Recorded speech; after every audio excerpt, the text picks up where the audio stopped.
The attackers were armed with crude weapons like machetes, bows, arrows and spears, while some had guns. As a result, 31 women, 11 children and 6 men were killed, bringing the number of the dead to 48. 60 cattle were also killed.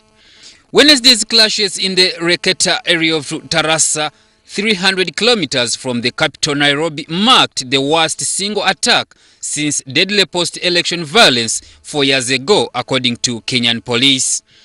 The attacks began at dawn when a group of about 200 people belonging to the farming Pokomo ethnic group raided a village in Reketa area, torched all the houses belonging to the Oma, a pastoralist community.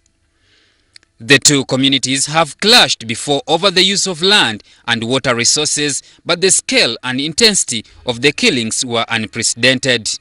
The attack took place in a region with a very complicated mix of ethnicity, politics, land and resources.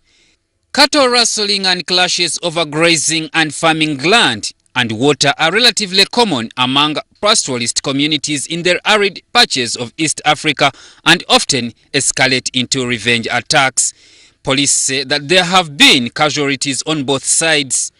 Houses were reportedly burnt and villages cut down with machetes.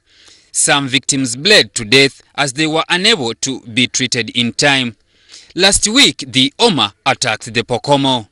There have been historic tension between the two communities over land and access to water, but the latest violence has been on a scale not seen for many years. This year has also seen relatively good rains, which should have eased rather than exacerbated tensions. With a general election due to be held in March, many see a political motive behind the violence. Kenyan voters generally cast their ballots along community lines.